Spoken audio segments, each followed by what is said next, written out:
रायपुर में सूटकेस में व्यक्ति की लाश मिलने से मचे सनसनी के मामले में बड़ा खुलासा हुआ है। रायपुर एसएसपी डॉक्टर लाल उमेद सिंह ने इस सनसनीखेज हत्याकांड से जुड़ी जानकारी साझा करते हुए बताया कि जमीन विवाद और पैसों के लेन देन को लेकर यह हत्या की गई थी। पुलिस ने मामले में पति पत्नी समेत 4 आरोपियों को गिरफ्तार किया है। हमारे संवाददाता ने रायपुर एसएसपी से खास बातचीत की।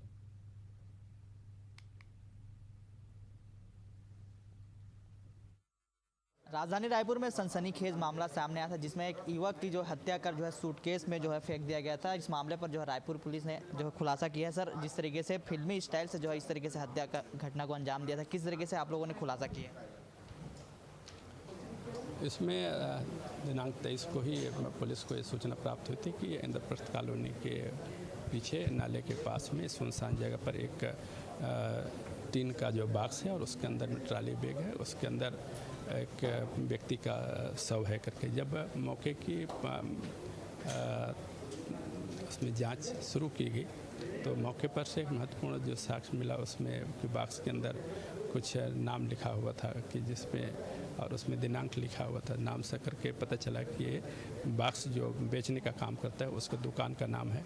दुकान के बारे में पता तलाश किया गया, जो गोल बाज़ार का होना पाया। गोल बाज़ार में दुकानदार से जब पूछताछ की गई तो उसके द्वारा बताया गया कि 23 के पूर्व, एक दिन पूर्व 22 तारीख को आकर के उनके द्वारा एक बुकिंग की गई है और बुकिंग के बाद में 23 तारीख को एक बॉक्स उसके द्वारा डिलीवर किया गया है और उस बॉक्स को उसके एक ऑटो के माध्यम से उस महिला और पुरुष के द्वारा ले जाया गया है। ये भी बताया गया था कि उसका मोड ऑफ पेमेंट उसके पेटीएम था, तो पेटीएम के माध्यम से उसके नंबर प्राप्त किए गए, जिसमें शिवानी शर्मा का पेटीएम उपयोग होना पाया गया। इस आधार पर संबंधित के आसपास के पता तलाश किया गया। प्राप्त साक्ष्य थे मौके पर, उसमें महत्वपूर्ण साक्ष्य सीसीटीवी था। उसके अतिरिक्त आसपास के जागरूक लोग थे उनके द्वारा काफ़ी महत्वपूर्ण सूचनाएं दी गई।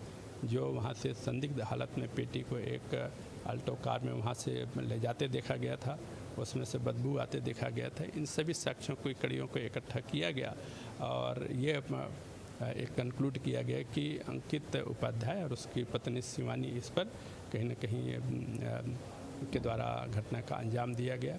इसमें 2 अन्य थे जो सीसीटीवी कैमरा में कैद थे, तो उनके बारे में कुछ जानकारियां प्राप्त की गई और जब आरोपी जीरोइंग हो गया या फिर जानकारी इकट्ठी हो गई सबूत के तौर पर, तो उनके ऊपर केंद्रित करते हुए आरोपियों की गिरफ्तारी करने का प्रयास किया गया और अंततः यहाँ से दिल्ली फरार हो गए थे। उनको दिल्ली एयरपोर्ट से गिरफ्तार कर ला करके पूछताछ किए जा करके जब इस पर अपने द्वारा कबूल किया गया, अपना स्वीकार किए जाने के उपरांत में दोनों आरोपियों को गिरफ्तार किया गया।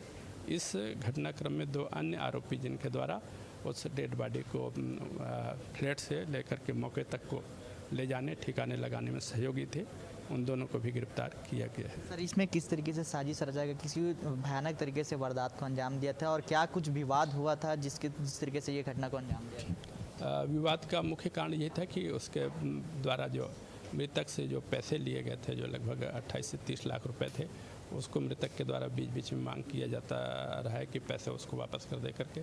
साथ ही साथ जब मृतक बीमार हालत में था और वो खाने पीने के सामान मांगता था और कई दिनों तक अलग अलग खाने के सामान भी मांगता था, तो उससे उसको लगता था कि रोज दिन इसके द्वारा पैसे की मांग किया जाना, लोग उसके खाने की मांग किए जाने से प्रताड़ित महसूस करता था और तभी उसके द्वारा उस व्यक्ति को की हत्या किए जाने की योजना तैयार किया गया और उसको अंततः हत्या कर दी। 4 आरोपी के बाद भी और भी आरोपी है क्या इस संदिग्धता में? अभी तक पूछताछ किए गया या फिर साक्ष्य एकत्र किए गए उसके अनुसार से 4 ही आरोपी हैं। अभी उससे पुलिस रिमांड लेकर के और पूछताछ किया जाएगा। आगे अगर और कोई किसी लिप्तता पाई जाएगी तो गिरफ्तार की जाएगी। ये थे रायपुर एसएसपी डॉक्टर लाल उमेद सिंह, जिन्होंने पूरी घटना की वारदात हुआ तो उसका खुलासा किया। इस मामले पर 4 आरोपी को गिरफ्तार किया है और इस मामले पर लगातार फिलहाल रायपुर पुलिस जांच में जुटी हुई है और तो आरोपी तो नहीं है, तो कहीं ना कहीं जिस तरीके से फिल्मी स्टाइल से हत्या का वारदात को अंजाम दिया था, एक युवक को हत्या कर सूटकेस में भर कर फेंक दिया गया था। पूरा मामला डीडी नगर थाना इलाके का मामला था। आज रायपुर पुलिस इस मामले पर खुलासा किया है। कैमरामैन योगेश के साथ महेश कुमार साहू, एसएन न्यूज़ रायपुर।